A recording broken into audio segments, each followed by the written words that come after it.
Welcome to New York's #2 sports show. The Rangers defeat the Philadelphia Flyers 6-3 to snap a 5-game losing streak. And this comes after Chris Drury's letter, essentially letter 2.0, as we saw 8 years ago. At the time, Glenn Sather and Jeff Gorton, um, in the 2018 sell-off, which really also coincided with 2019 as well, and one that ended up being a quicker reset than maybe anticipated. And obviously, it's funny how things come full circle. Artemi Panarin was really someone that the signing of Panarin kind of sped up the process. And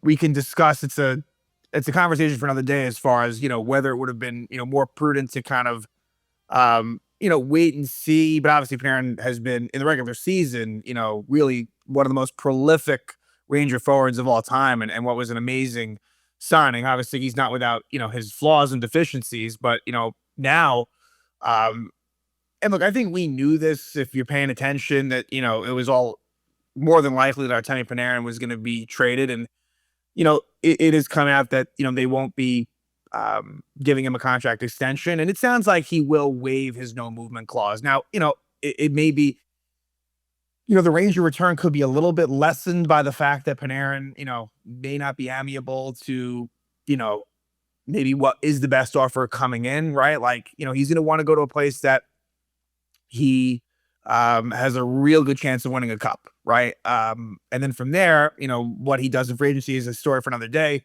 But they're calling it a retool, but I'd like to think of that as somewhat semantics, because look, I would prefer a rebuild. I think this team needs a real wholesale changes. And I think I wouldn't get too hung up on the wording, but there could be some truth to it being more of a retool.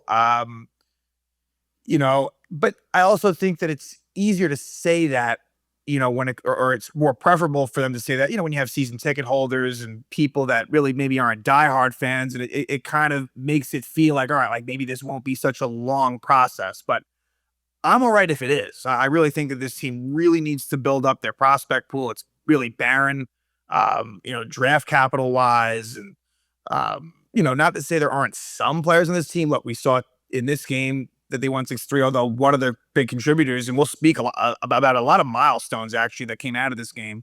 But, we know Panarin's getting traded. Like, that's a foregone conclusion. But, let's discuss this game. Rangers taking on a Philadelphia Flyers team that really, they've been struggling almost just as much as the Rangers. They were coming in as well on a 5-game losing streak, now 6. So they are tumbling down the Eastern Conference standings. And when push comes to shove, doesn't look the Flyers, and it's not much of a surprise. They don't look like they are a playoff team. They are dealing with their fair share of injuries as well. Their goaltending is terrible, and that was on display here too in this Saturday matinee game in Philly. But in terms of the milestones, I guess we start with Mika Zibanejad, who yet again, he's just been great. I think it's an 8-game point streak for him now. He gets the hat trick in this game. He passes Camille Henry and Chris Kreider for the all-time power play goals mark, I think at 117. And it's going to take a long time for that to, for that record to be broken. Just the way it looks like, that's, it's one that maybe in the, 20, 30 years, 40, that it's not like it's insurmountable. But with him accumulating, tons of years with the Rangers, and seemingly, I know that there is obviously going to be a sell-off here, but I think Zibanejad probably will stay through it. He's going to climb that list even more. And then as well, with him getting the hat trick, he ties, I believe it was Bill Cook, for most hat tricks in Ranger history with 9, I think was the number. And I think it was Cook that he tied. So, pretty impressive stuff on Zibanejad's part, who really has been, one of the best players in the Rangers all season, and really has responded after a really rough 24-25 season. Even the year before that, even the President's Trophy year, it was all right, but it wasn't great. And it's one of those funny things too, where Kreider getting dealt, that may have been a situation where it worked out for all parties. I think there's something to be said there, right? Maybe he would have done this anyway, but something tells me that kind of is also a weight lifted, and just a fresh start there. Brennan Othmann, he gets his first NHL goal finally, and talk about a monkey off the back. I mean, 34th NHL game. It was a nice shot. And so yeah, it finally happens, right? Like, and I hope he gets a look. I don't know that Brennan Othmann will ever be a great NHL player, but with where they are right now, I say let him continue to play. Especially, with the Rangers, making trades, you're going to have open spots, and he's already in the lineup right now. And that's before, someone like Panarin and, is dealt, just as one example. But as well, speaking of Panarin, he gets 2 goals and an assist in this game, in his 800th NHL game. I think it might have been his 400th. Let's see. I think maybe his 400th Ranger assist. Let's see if that's possible. I think it is. I think that is. But yeah, 800th NHL game overall.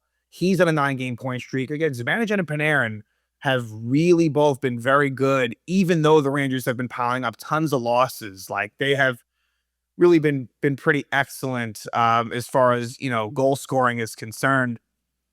And Spencer Martin, he actually was the starting goalie for the Rangers. He gets his first Ranger win. Looked a little shaky at times, but he actually played all right. Again, it helps when you get that big lead. I think it kind of settles you down a little bit. Mike Sullivan, he picks up his 500th NHL win. He was waiting for that one for a while. He picked up $499, I guess, in the Winter Classic game against the Panthers. And so it took him a couple of weeks, but he gets there to 500. So, look, I would prefer losses at this point, but they were going to win.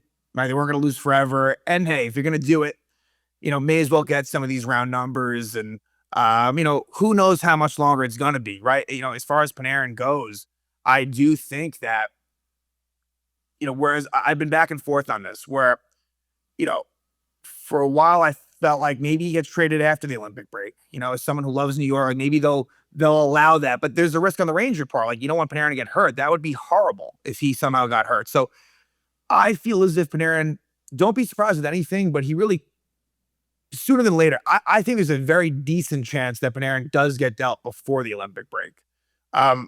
Speaking of players likely to be dealt, Carson Soucy, and sort of I hope everything's all right with him, but it's kind of curious. He didn't make the trip due to personal reasons. He's healthy. In practice yesterday, he was the 7th defenseman, so they knew he wasn't going to play. It all makes sense, but I think Soucy, I wonder if he's getting his orders in his affairs in order, I should say. And I think that Soucy, we know he's going to be dealt. And maybe it's completely unrelated. They're claiming it's not for trade-related reasons, but the timing's just, again, interesting considering the letter just comes out. And yeah, so with that, Vakanainen was in the lineup for the Rangers on the third pair. Connor Mackey, as has continued to be, he was called up as the 7th defenseman, but then was sent down after the game. So I guess that would kind of tell you that they did say Carson Soucy might join the Rangers on the trip. So maybe there's a little bit of a hint there that Soucy will join them in California.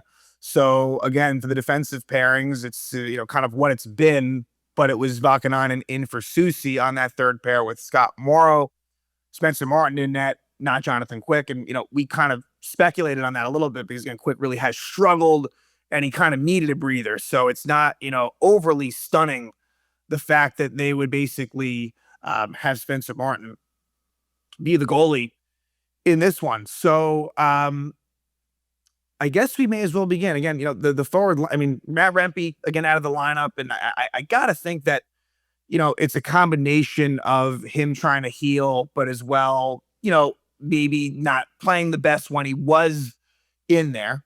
And the lines were kind of as they were at the end of last game, right? Where it's Zibanejad centering Miller and Perreault, the Panarin, Trocheck, Lafreniere line, a third line of Laba centering Othmann and Cooley, and then the fourth line of Radish, Carrick, and Brodzinski. So actually, Rangers come out to the first 5 minutes and play pretty well. They didn't, get many shots on goal, if at all, but like they were controlling play. However, against the flow of play, At 622, it's Travis Konechny scoring his 15th goal of the season, assisted by Zegras and Sanheim.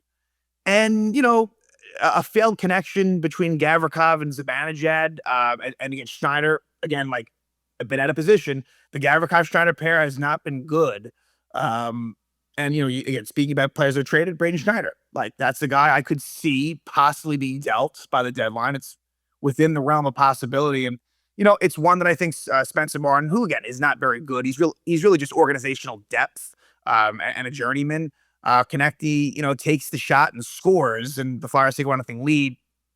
But the Rangers respond right away. Less than a minute after, it's Panarin scoring his 17th goal of the season, assisted by Trocheck and Lafreniere. Um, and yeah, just a good play between the three forwards there. Honestly, it's one that you might have seen, in that 23-24 season. Lafreniere kind of sticks with it. Trocheck with a nice pass to Panarin on the backside, and just an easy goal past Kolosov. And we'll talk about Kolosov in just a second. But then a bad goal by Kolosov. That one wasn't his fault, but 21 seconds later, it's Zibanejad scoring his 19th goal of the season, assisted by Miller and Schneider.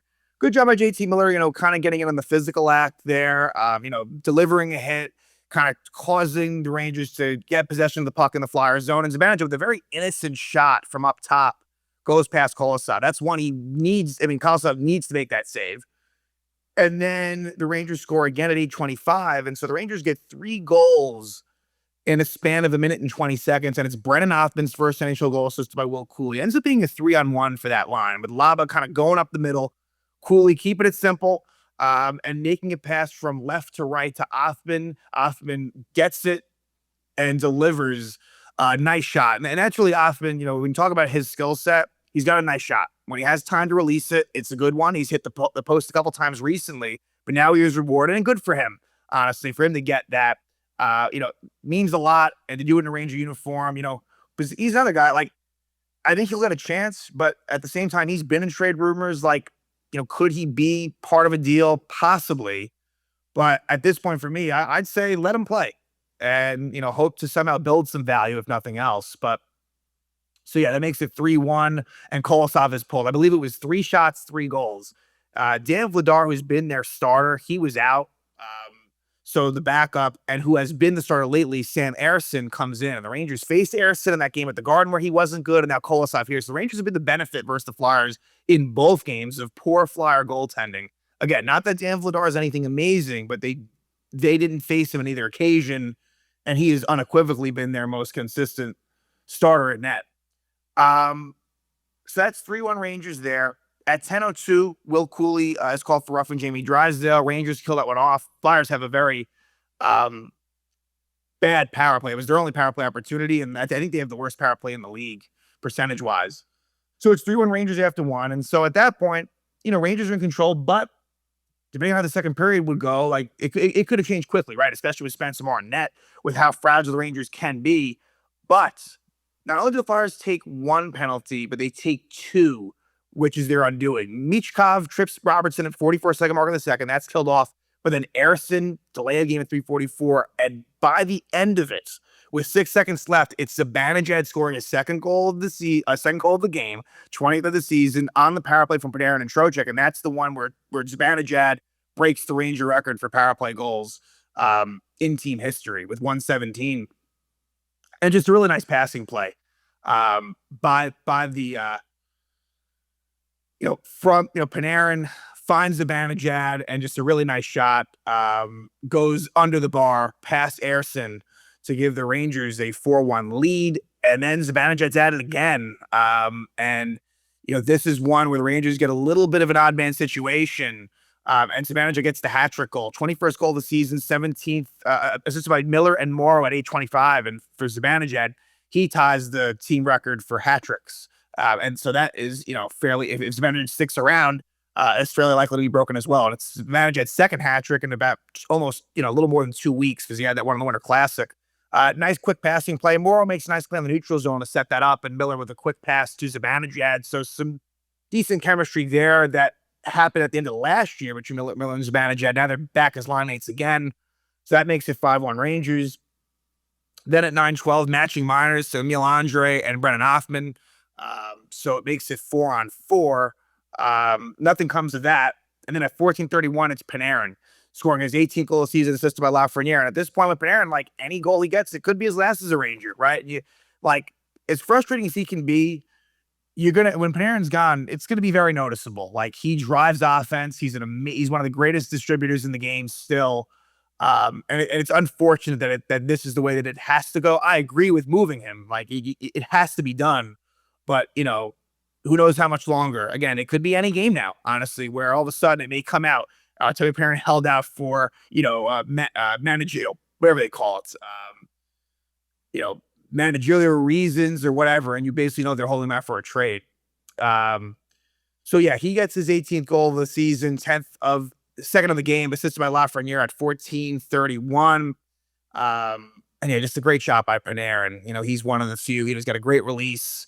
Not only can he pass, but he can shoot too. And so again, it's Zibanejad and Panarin that have really been heating up as far as the goal scoring. And but Panarin has a 9-game point streak, and these are numbers that you're seeing. After slow starts for both of them, the numbers now are looking more like their career numbers, so to speak.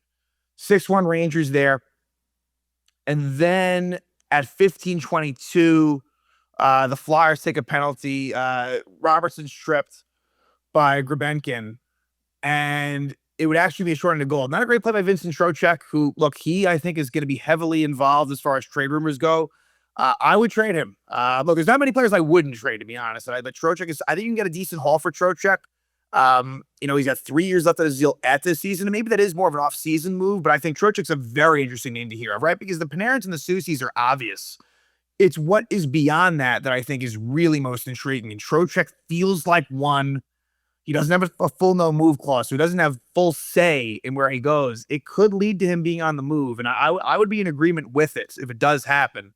And also appreciating the contributions that he's made as a Ranger. But it's Sanheim scoring that shortened goal, his 6th goal of the season from Konechny, with a little over 3 minutes left in the second period. Again, Trocheck tries to force the pass. Gavrikov is the only one back, 2-on-1, and Sanheim scores to cut it to 6-2. That's the score going in the third. And the Flyers really dominated the third period. Flyers outshot the Rangers 13-9. But that's even a bit misleading. But again, Rangers they're not a great team to begin with, and they're up by 4 goals anyway. But Spencer Martin had to get to work a little bit in the third after being really not tested much the first 2 periods. And in the third, it's Trevor Zegras scoring his 19th goal of the season, assisted by Barkey and Tippett at 8:01. So that makes it 6-3. Zegras ends up kind of being wide open in front as the puck goes off of Vakanainen's skates, and choose Zegras for the goal. And there were some close calls. The Flyers came close in a few moments where the puck was sitting on the goal line at one point, and it was held out to making it a 2-goal game. And if they made it a 2-goal game, maybe at that point it would have gotten a little interesting. But the Rangers were able to keep the Flyers enough at bay to break their 5-game losing streak. So the timing is important here. And I knew that I would discuss, letter 2.0 on this episode. Again, for me, it doesn't change my thought process as far as what I felt they were going to do, but it's good to know for sure that they weren't going to do anything stupid. But with the way they were losing, with the Shesterkin and Fox injuries, it became abundantly clear that this is what they needed to do. So this begins a 4-game road trip. This was the only one on the East Coast. Now they head out west, and for what will be a back-to-back Monday, Tuesday against the Ducks and the Kings. So with the Ducks, they have been in free fall, although maybe they're turning around lately. I think they have a couple of wins. They actually are in a home and home with the Ducks, and Kings have a home and home. So as I'm recording this, the Ducks won in a shootout in LA, and now the second game will be in Anaheim. But yeah, we'll see what these games bring. And my guess is that Spencer Martin gets the first game and then Quick faces his former team in the Kings. I don't think it makes sense to go with Quick back-to-back. And hey, Spencer Martin, not for nothing, I think the decision is made easier for the fact that he didn't play that terribly. So my guess and hunch would be you see Martin in the first game on Monday, and then Quick, again, against his former squad, the Los Angeles Kings. So look, I don't think that this game is this is not something that you're going to see, especially because, again, for example, Panarin's going to be dealt. But, the Rangers show some fight. They, in a tough time right now, show a little bit of bounce back. And they end the 5-game losing streak. Hat trick for Zibanejad. Again, ties the Ranger record for that. And he also, breaks the power play goal record as well. Artemi Panarin in his 800th NHL game gets his 400th Ranger assists. He gets a 3-point game, 9-game point streak for him. Brennan Othmann, he gets his first NHL goal. And Mike Sullivan gets his 500th NHL head coaching win.